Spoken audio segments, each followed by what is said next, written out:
Grace and peace of Jesus Christ. Grace, graça, and e peace of Jesus Christ. Paz de Jesus Cristo. Eu ainda não aprendi direito para onde olha. Eu olho aqui para a câmera, né? Quem puder, me ajude, né? Eu olho aqui direto para mim, né? Mas quando sai o vídeo, ele sai eu olhando de lado. Por favor, me ajudem. Como é que eu faço para eu olhar para você? Tá bom? Vamos direto ao tema, que é o Teacher Roberto, que tem recebido tantos nomes carinhosos, afetuosos. Muito bom, agradeço a todos. Eu gosto muito quando me chamam de Vovô Nico, né?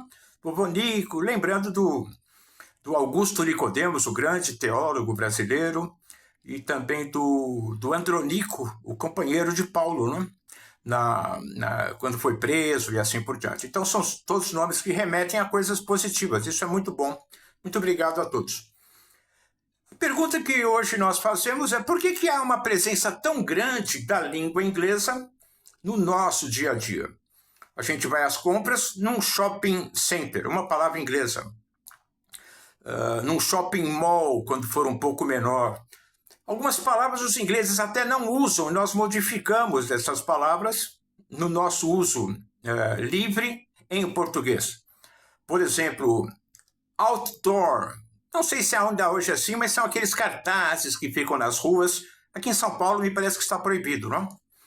O que mais? O que nós poderíamos trazer mais? Algumas palavras que... Shopping center também, me parece que não é exatamente assim que os ingleses se referem, né? E várias outras palavras que... Motorboy, isso não existe, não é? Nos Estados Unidos. É uma criação praticamente brasileira para uma palavra modificada da língua inglesa. Muito bem, que seja assim. As línguas, elas são, entre aspas, selvagens. Elas criam uma série de novas possibilidades e a gente tem que observar e apreciar isso. Mas por que o inglês é tão presente? A gente vai numa lanchonete, aí já é uma palavra misto inglês e francês, mais para o francês, e nós temos o drive-thru. O que é drive-thru? Dirigir através de, onde nós conduzimos o carro, eu não dirijo, mas conduzimos o carro através, e vai ter ali uma janela para um atendente e ele vai atender o nosso pedido, né? Ou uma voz eletrônica. Muito bem. O que mais? Fast food, comida rápida. Bom, eu acho que tudo isso começou com o advento da televisão. Quando nós começamos a receber uma quantidade absurda de seriados, séries em inglês, principalmente dos Estados Unidos. A nossa influência é basicamente do inglês americano, tendo em vista que os Estados Unidos têm um grande poder de marketing, outra palavra que nós usamos. E eu me lembro quando eu era jovem, isso há muito tempo, em 1960, quando eu era criança, de assistir seriados sobre o faroeste, não é? O oeste longínquo, Bang Bang, a gente chamava assim, não é? Roy Rogers, Rin Tin Tin, eram os nomes que tinham e que vinham para nós e nós assimilávamos. Então, acho que tudo começou a partir dessa época. Depois, essa invasão, não é, das empresas americanas que passaram a ter uma presença muito grande em todo o mundo, não apenas no Brasil, isso aconteceu em todo o mundo.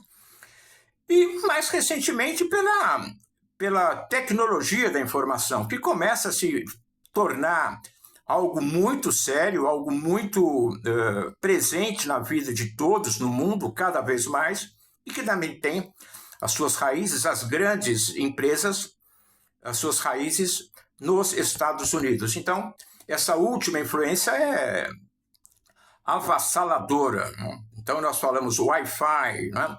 Alta fidelidade, o que mais? Internet, rede em inglês, web, teia em inglês, e várias outras palavras que precisaria de muito tempo para nós conversarmos sobre isso. Nem sempre foi assim. Quando começa esta, entre aspas, invasão americana das palavras aqui para o nosso Brasil, assim como para muitos países do mundo, quase todos os países do mundo, antes disso havia pelo menos no Brasil, uma forte influência da cultura francesa, pelo menos durante toda a primeira metade do século passado, do século XX, porque havia uma presença muito grande da arte e da cultura da França em boa parte do Ocidente e certamente também aqui no Brasil. Várias palavras como garçom, né, são palavras de origem francesa, garçonnette, restaurant, né, restaurante, que nós adaptamos, que é uma palavra francesa bastante recente, até relativamente, do século XVIII aproximadamente. E o que mais? A própria palavra lanchonete, menu. Então, houve antes uma presença muito grande do francês na nossa língua. Me lembro até de ter lido um livro de um ex-embaixador brasileiro em que ele demonstrava que havia mais palavras francesas do que inglesas no nosso dia a dia. Hoje eu acho que esse livro não teria mais sentido, porque o inglês ele certamente domina. Assim como quando Portugal, né, no século XV, começou a fazer as conquistas em todo o mundo, e a Espanha também, certamente levou muita palavra, muitas coisas, vamos dizer assim, muitos termos para as línguas orientais e assim por diante, o Japão, China, Índia, e assim, se nós formos buscar, nós vamos encontrar. Isso faz parte deste amálgama, não é? Desta mesclagem de culturas e que é sempre positiva, a não ser quando haja conflitos. Né? E vamos lembrar, por fim, nosso tempo está terminando, da presença árabe na Península Ibérica, Portugal e Espanha, que levou várias palavras para Portugal e que nós acabamos também recebendo aqui no Brasil, como açúcar, azeite, álcool e assim por diante. Muito obrigado a todos, fiquem todos, tenham um excelente dia, sempre na companhia da Palavra de Deus. Deus os abençoe.